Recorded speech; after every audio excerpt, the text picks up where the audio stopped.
Est-il donc insurmontable de faire taire ses prétentions, de contenir ses émotions et ses pulsions, de cesser de lorgner dans l'assiette du voisin? Est-il impossible de mettre un frein à son envie de posséder, d'accumuler biens et objets? Impossible de se passer de bruit permanent et d'images factices? Peut-on attendre quelques minutes et faire silence au lieu de céder à la colère, au ressentiment, au besoin d'avoir toujours raison? Est-il si pénible de s'abstenir d'injures et de mots orduriers? Est-il envisageable de cesser de se goinfrer, de gaspiller son temps, ou encore de déverser sur autrui ses problèmes et ses confidences indécentes?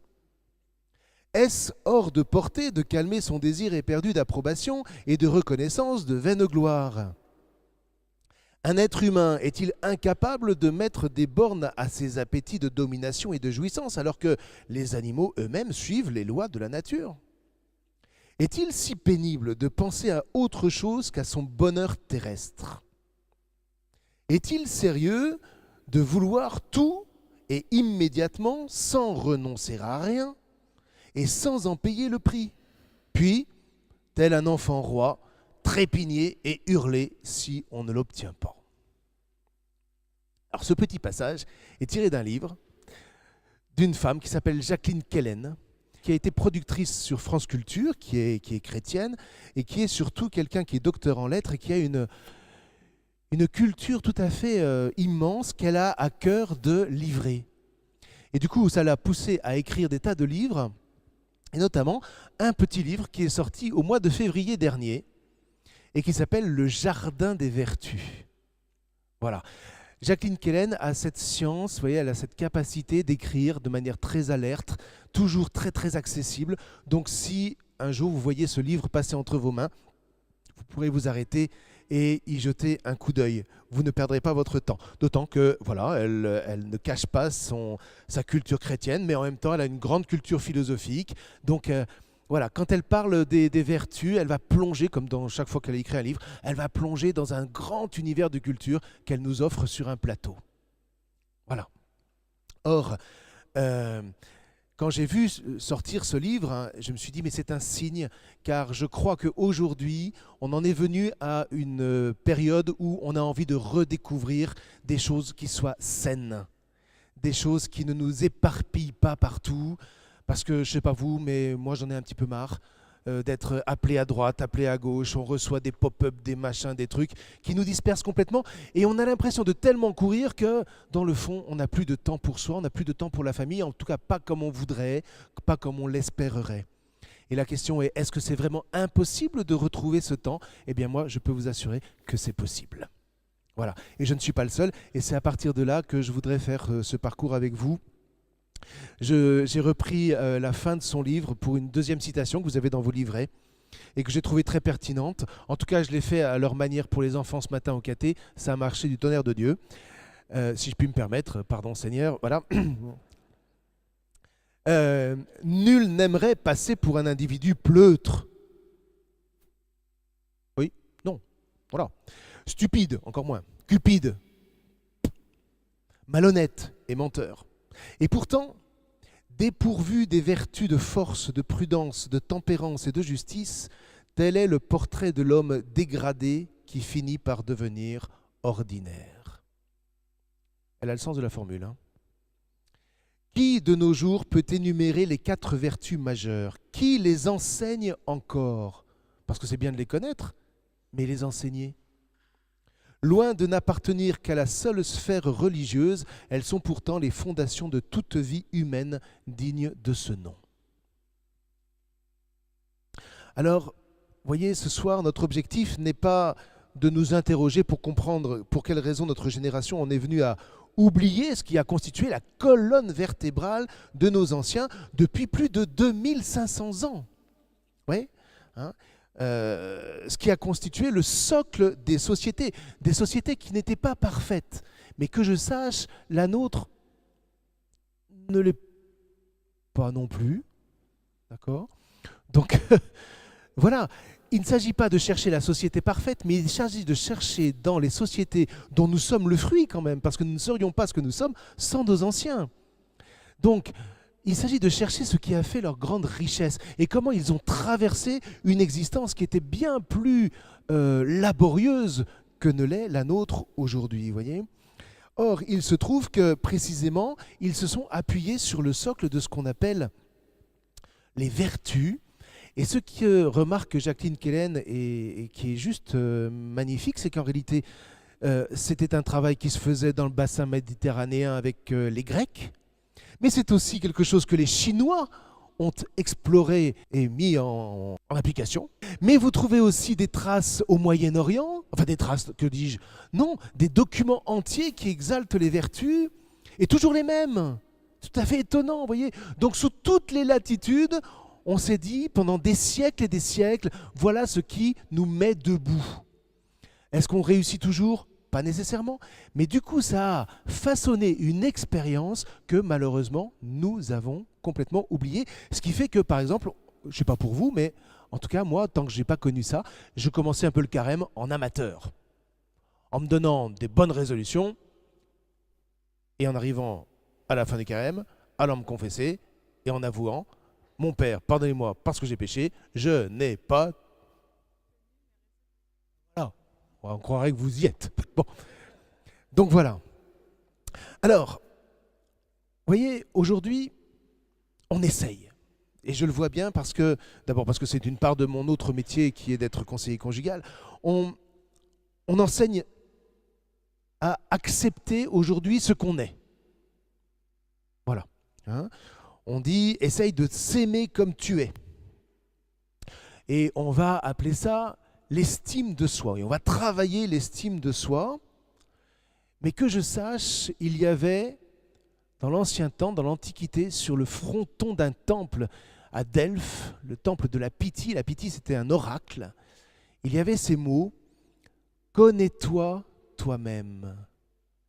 Connais-toi toi-même, et c'est tout à fait différent de simplement en rester à l'estime de soi, parce que connais-toi toi-même visait l'excellence. Vous voyez, aujourd'hui, on aurait tendance à dire, mais enfin, je fais ce que je peux. Non? Nos anciens disaient, je peux faire mieux. Et je ne sais pas si vous sentez que là, il y a un élan. Il y a un élan. Je peux faire mieux. Je peux toujours faire mieux. Et, vous voyez, il ne s'agissait pas, comme aujourd'hui on veut nous le vendre, d'augmenter la nature humaine. Vous voyez, une humanité qui, par ailleurs, est complètement désarmée par rapport à tous ces fantasmes, par rapport à toutes ces convoitises, désarmée.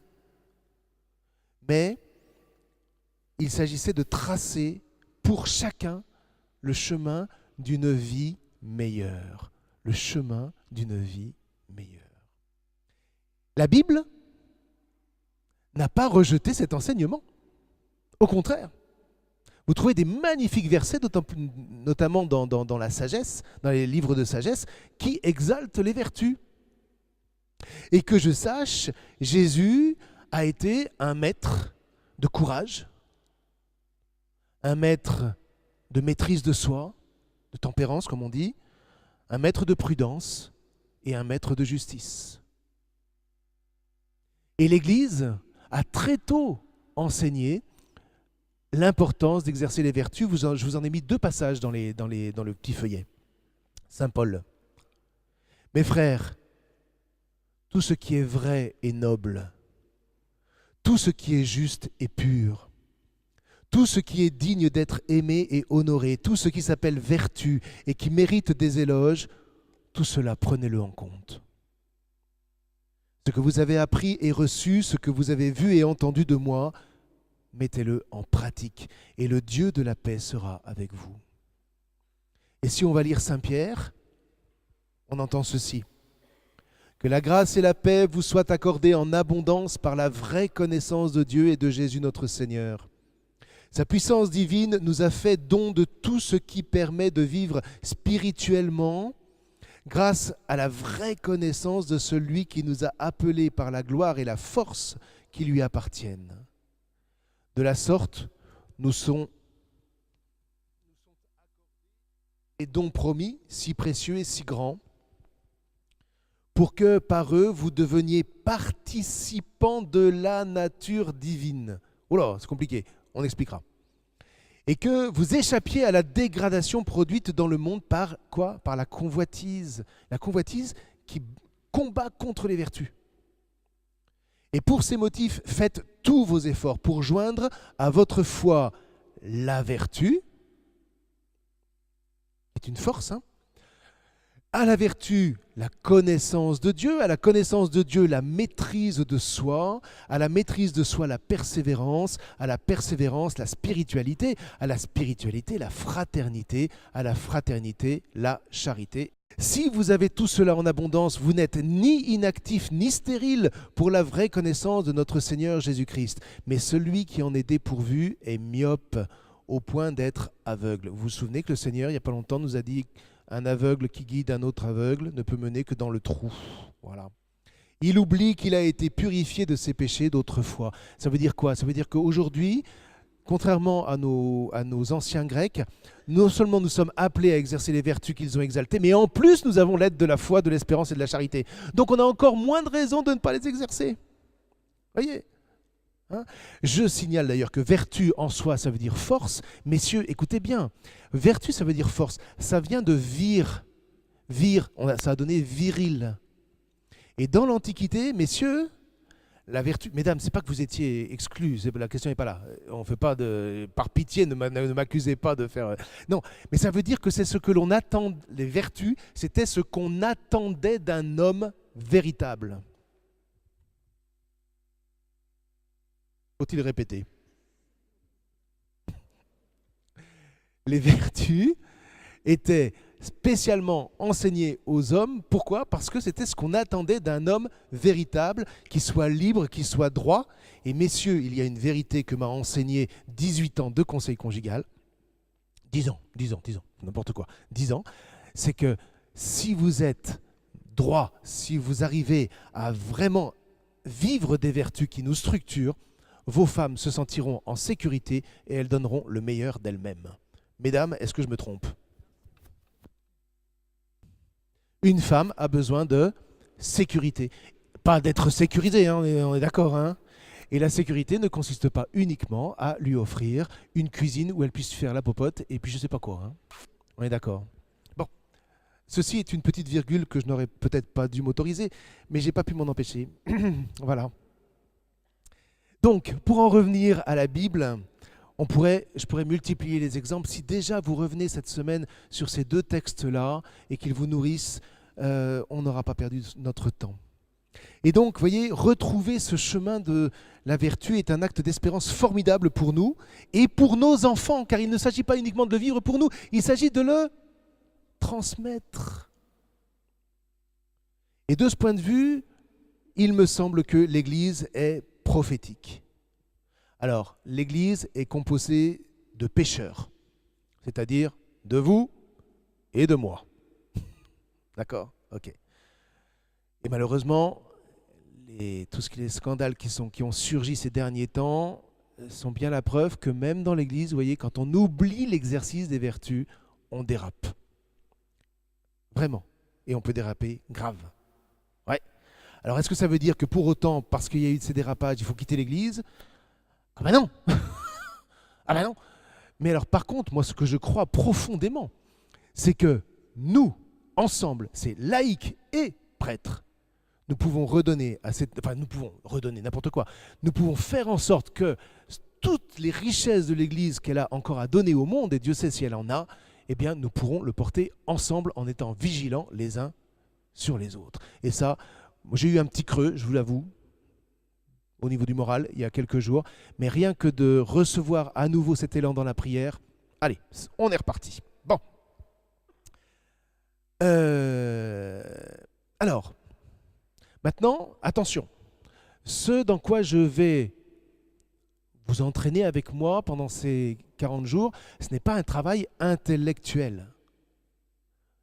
Ça ne sert à rien de venir à ces soirées et puis de dire « Ah ouais, j'ai bien compris ». Non. Il va falloir qu'on pratique. qu'on mette en pratique. Et c'est là où ça devient intéressant. Alors, je vais prendre des méthodes un petit peu qui risqueront de vous surprendre, mais ne vous en faites pas, je sais où je vais et je ne vous lâcherai pas en cours de route.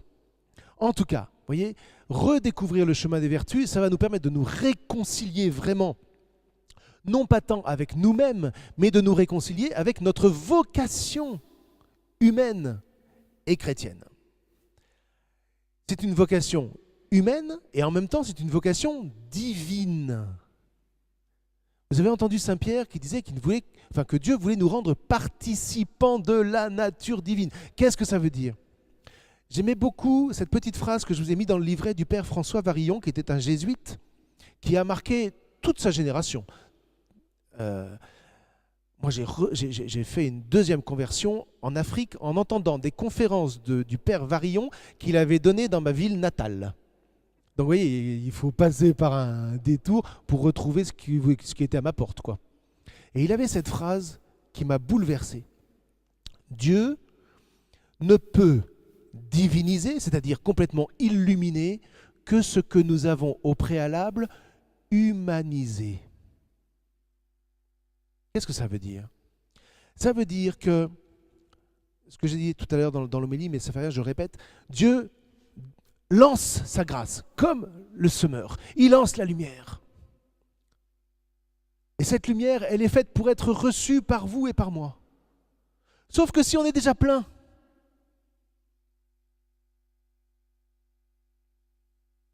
parce que j'ai été acheter ceci, parce que j'ai ceci, parce qu'il faut courir, parce que mon boulot me demande que, et machin, et trucs, c'est déjà tout plein. Alors, je vais revenir grâce aux vertus à plus de prudence, à plus de maîtrise de moi-même, à plus de courage aussi, parce qu'il en faut.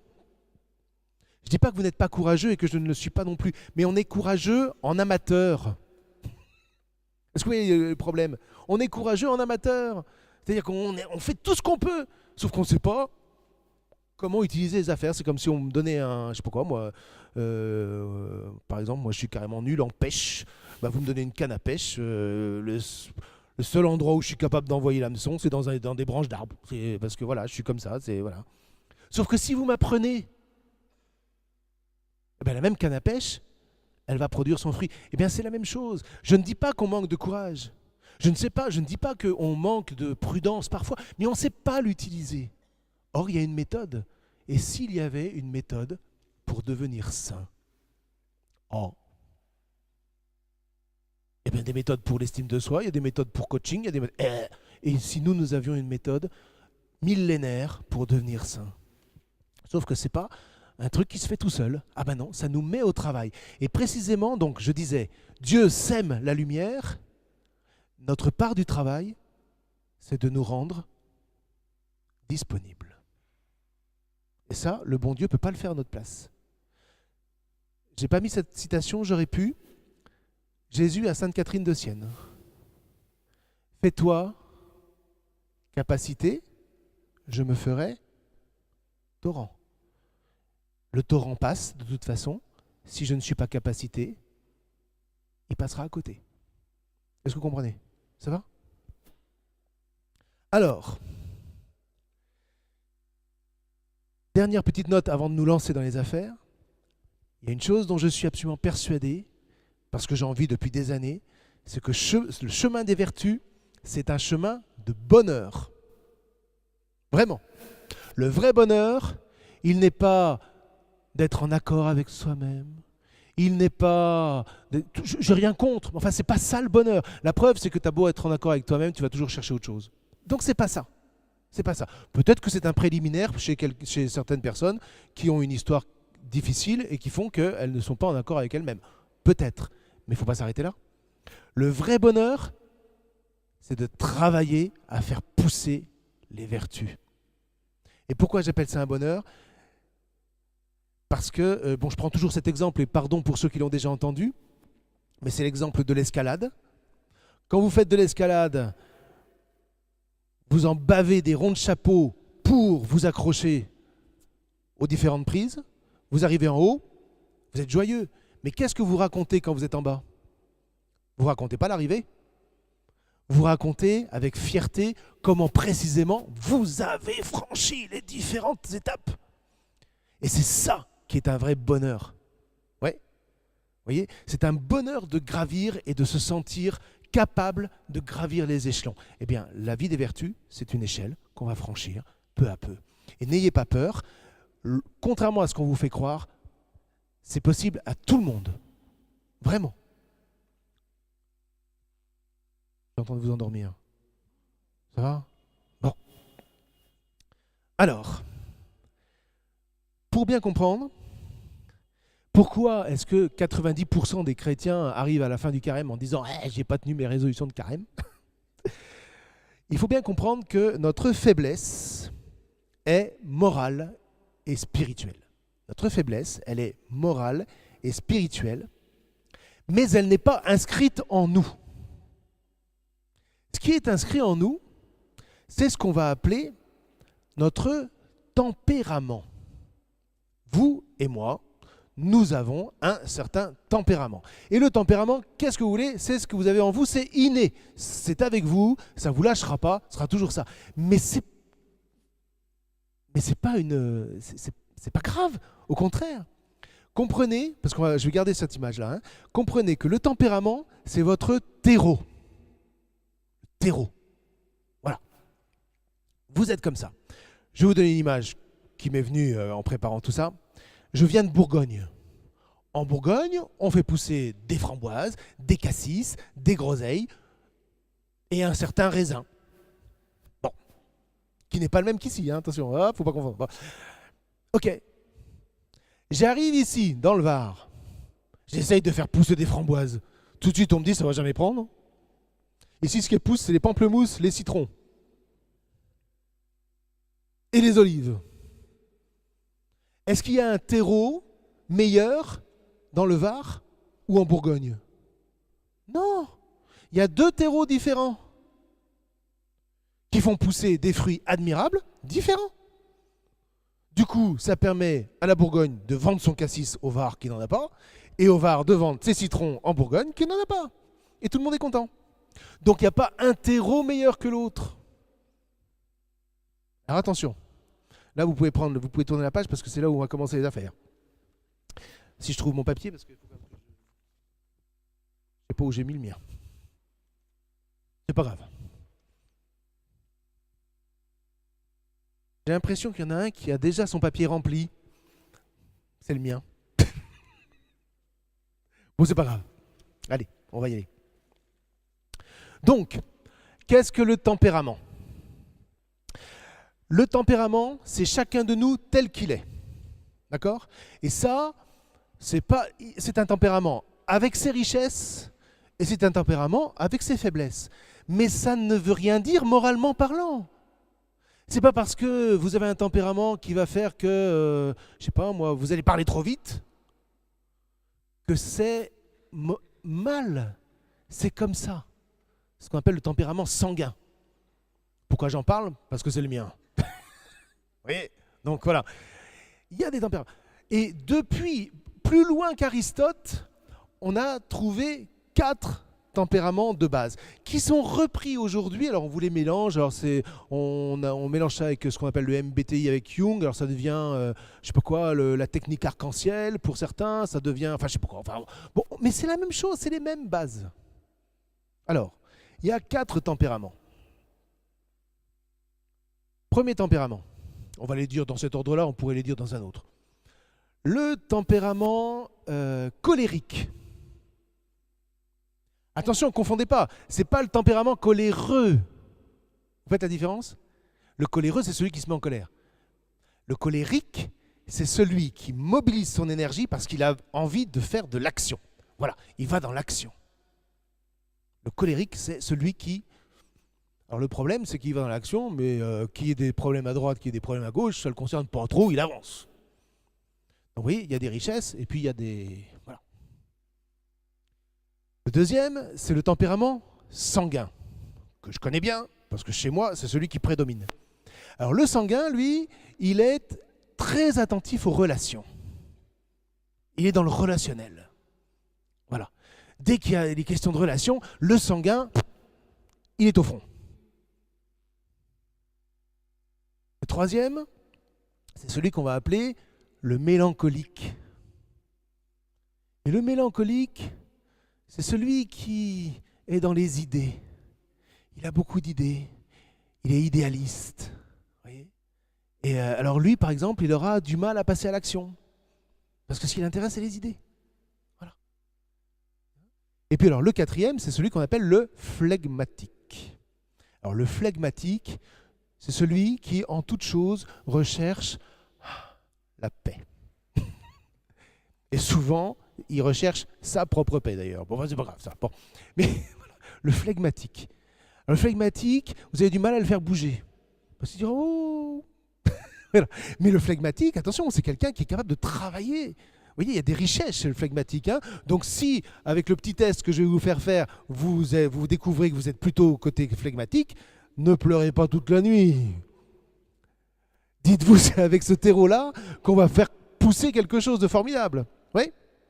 Alors, vous aurez à la fin ce petit test que cet ami a fabriqué.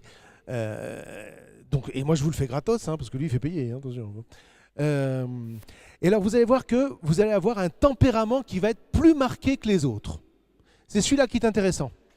Mais ça ne veut pas dire que, par exemple, je suis sanguin, mais j'ai aussi mon petit côté flegmatique. D'accord ? Aussi, ça m'arrive. Et puis, j'ai aussi mes côtés colériques. Parce que je suis quand même aussi un homme d'action. Donc, vous voyez, c'est pas caricatural. Vous n'êtes pas que ça. Mais ça donne une bonne tendance. Et l'avantage, c'est que à partir de la semaine prochaine, parce que c'est ce que je vais vous demander de faire pendant cette semaine, c'est de remplir ce petit test. Pas ce soir. Vous le remplirez tout seul ou, pour ceux qui le peuvent, avec votre ami ou avec votre femme ou avec votre mari. Pourquoi ? Parce que c'est toujours bon de le faire avec quelqu'un qui vous connaît. Et l'objectif, c'est pas de cocher les cases en disant alors quelle est la bonne réponse, ça c'est foutu. L'objectif, c'est de cocher les cases le plus spontanément possible. Vous voyez, par exemple, je vais vous donner un exemple, c'est pas compliqué, hein, et on va prendre, allez, le sanguin. Je me livre, hein, attention, hein, oula, attention. Alors, loquace et causant, ouais, plutôt, allez, là je vais mettre 2. Optimiste, ouais, plutôt, allez, 2 aussi. Vous voyez, c'est 0, 1, 2, 3. Vous avez des voilà. Enthousiaste, allez, 3.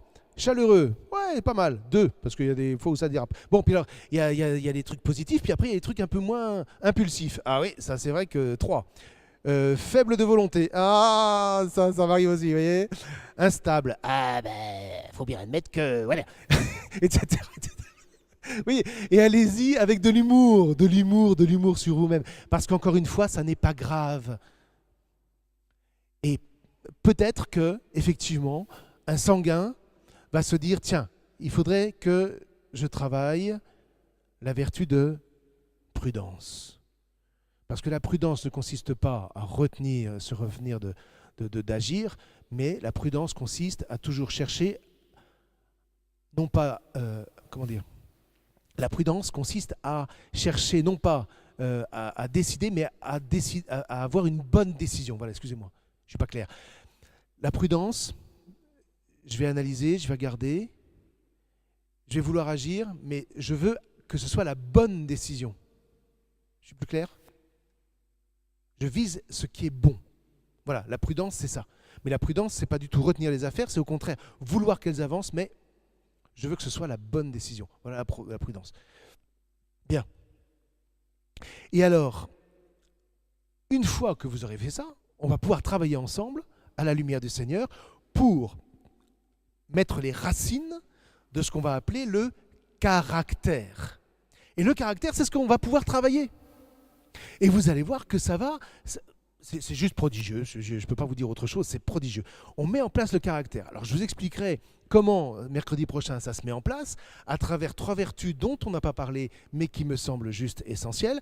Une d'entre elles, pour ceux qui étaient là l'année dernière, vous la connaissez assez bien, c'est la gratitude, d'accord ?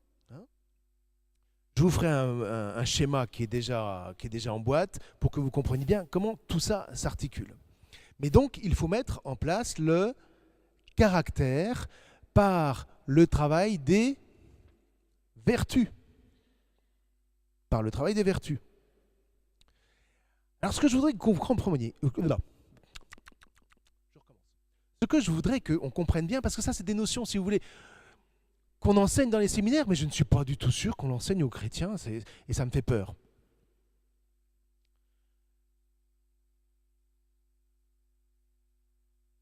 Notre tempérament s'exprime, attention, c'est très précis, notre tempérament s'exprime à travers notre volonté. La volonté, qui peut aller à droite, qui peut aller à gauche, hein, attention, à travers la volonté. Le caractère, lui, s'exprime à travers le travail de notre esprit. J'y vais doucement parce que là, c'est tellement essentiel à comprendre que, voilà. Je reprends. Le tempérament s'exprime à travers notre volonté. Je vais vous donner un exemple qui va être, à mon avis, hyper clair. Le caractère, lui, ça s'exprime à travers notre esprit. Or, il s'agit que l'esprit éclaire notre volonté, et lorsque l'esprit éclaire notre volonté, nous exerçons ce que s'appelle le libre arbitre. Le libre arbitre. Le libre arbitre qui ne consiste pas à choisir entre le bien et le mal, parce que frères et sœurs, vous ne choisissez pas entre le bien et le mal. Vous ne pouvez pas choisir le mal, point final. Ouais. Le libre arbitre. Je vais vous donner l'exemple qui pour moi est juste lumineux, c'est Jésus. À Gethsémani, avec ce qu'il est, c'est-à-dire dans son humanité, vous savez, quand il est retiré, et qu'il dit à son Père, « Père, si cette coupe pouvait s'éloigner de moi. » Voilà, quoi. Dans son tempérament, il y a la peur et la tristesse. Mon âme est triste à en mourir. Et la tristesse. Mais voilà que il met sur cette volonté première qui est juste normale. S'il n'avait pas eu cette réaction, ce n'était pas un homme. Donc cette réaction est normale, mais sur cette volonté première de son tempérament, il va l'éclairer dans son esprit. Et il va se replonger dans le projet du salut du Père. Et il va illuminer sa volonté par ce projet. Et c'est ce qui va lui faire dire juste après, « Père, non pas ma volonté, mais la tienne. » Et là, il est libre. Ma vie, nul ne la prend, c'est moi qui la donne. Je vous ai perdu? Non? Ça va? Là, nous avons un maître. Est-ce que vous comprenez? Vous voyez? Et là, il exerce son libre arbitre. C'est pas, voilà, il exerce son libre arbitre, éclairé divinement par l'esprit qui le maintient en communion avec son Père, et le voilà libre. Et il va pouvoir donner sa vie. Eh bien, frères et sœurs, c'est exactement à ça que nous sommes appelés. Vous voyez? Allez, je vais vous faire rire. Ce soir, j'ai un peu l'impression de passer mon grand oral, moi. Vous voyez, parce que, bon, je viens après quand même à Lionel Dahl qui vous a quand même bien marqué et tout, et je me dis, oh là là, est-ce que je vais être à la hauteur et tout ça. Donc j'avais qu'une envie tout à l'heure, hein, c'était de foutre le camp. Et non, vous voyez, on se reprend et on se met devant le Seigneur, et là je me dis, dis donc, ton courage, tu l'as mis où? Voilà. Faut pas croire, hein, vous parlez comme ça, bon, je peux donner l'impression que c'est facile. Mais quand j'ai écrit le texte de ce que je devais vous dire, et à un moment, je me suis dit, mais il faudrait peut-être que tu te calmes là, parce que le cœur, il était... Parce que j'ai trop conscience que ce qu'on partage là, c'est pas uniquement des idées ou c'est pas un projet politique, hein, c'est qu'on y va tous et que ça engage nos vies, hein, et j'ai bien conscience que j'engage la vôtre. Et donc que j'aurai à répondre de tout ça. Aïe, aïe, aïe. Bon. Mais allez, on y va joyeusement parce que malgré tout, il y a le témoignage des anciens qui vient derrière, quoi. Donc, on a vu le tempérament. Ce qu'il va s'agir maintenant de faire, ça va être donc d'y planter le caractère. Je vous ai dit ce que c'était que le caractère pour les Grecs. C'est pour que vous compreniez. Le caractère, ça signifie quelque chose de très précis. Vous aviez une pièce de monnaie. en or. D'accord? Bon, on la fabriquait, très bien. Et ensuite, on mettait un poinçon. Pouf. Eh bien, ce poinçon qui donnait la véritable valeur à la pièce, c'est ce qu'on appelait le caractère. Vous voyez, la pièce brute, bah, c'est le tempérament. Et nous, ping, on met un poinçon. Et une fois, alors c'est ça ce qui est le plus magnifique, c'est qu'une fois que je me suis vraiment exercé à faire ça, parce qu'il va falloir s'exercer, les enfants. Il va falloir s'exercer. Mais des exercices qui font du bien, vous allez voir, et ça c'est tous les anciens qui le témoignent, que la vertu va peu à peu devenir quasiment naturelle. J'y arrive pas. Exerce-toi. Vous voyez, le carême, c'est un temps d'exercice. Vous n'avez pas un objectif, ma chère sœur, vous n'avez pas un objectif qui vous est fixé, que vous devez remplir à la fin du carême. Non, non, c'est pas ça. Par contre, exercez-vous. D'abord, moi, le jour où j'ai compris la vertu de l'exercice, là, je me suis dit, mais ça m'a tellement libéré. J'ai pas de compte à rendre. Par contre, il faut que je m'exerce. Et quand on voit qu'on grandit grâce à l'exercice, mais c'est juste génial. Ouais. Alors donc, vous avez compris aussi que ce travail-là allait nous conduire à redécouvrir ce qu'est la véritable liberté qui se travaille. Vous voyez, aujourd'hui, on revendique la liberté. Ils sont fous. Parce que la liberté, c'est j'ai le droit de faire ce que je veux, quand je veux, si je veux, comme je veux, avec qui je veux. Ça, c'est pas la liberté, c'est la licence. La liberté, je la contemple en Christ. Mais je peux la contempler en David, je peux la contempler en beaucoup de personnages de la Bible qui ne sont pas glorieux. Quand vous lisez leur histoire, vous dites, mais qu'est-ce que c'est que ce truc? Le vieux David qui va aller jouer avec la fille qui prend sa douche à l'étage en dessous. Et on nous dit, mais c'est ça le modèle? Ah ouais, mais regardez comment il se laisse travailler par le Seigneur et à la fin, regardez comme il est devenu humble. Et comment là, il est un grand roi.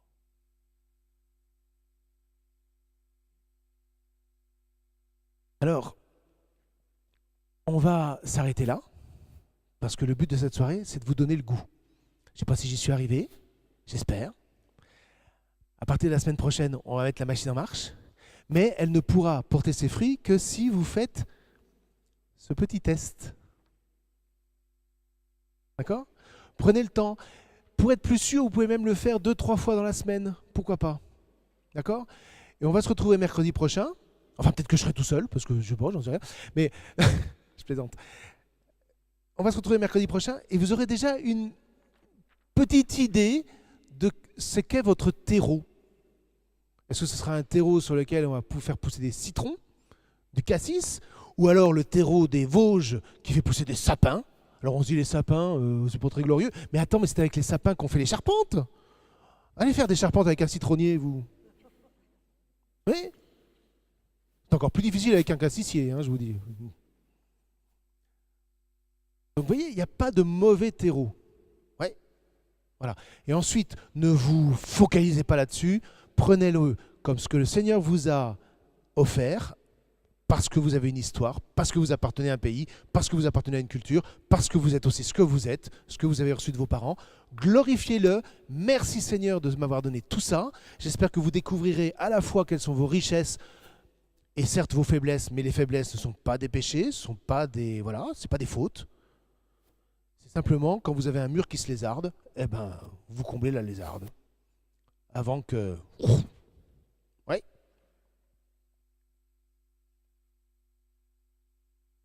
Bon, c'est déjà pas mal pour ce soir, non? On ne trouve pas? Hein? Alors ce que je vous propose, c'est qu'on prenne 10 minutes d'adoration. Voilà, on va se mettre devant le Seigneur. On va laisser descendre tout ça. Vraiment, on va redire au Seigneur, enfin ce que je vous propose, d'abord notre gratitude, et puis lui redire notre foi parce que nous aimons le suivre. Et puis après, j'ai envie de terminer comme ça. Hey, adieu va, mais positivement parlant. Amen.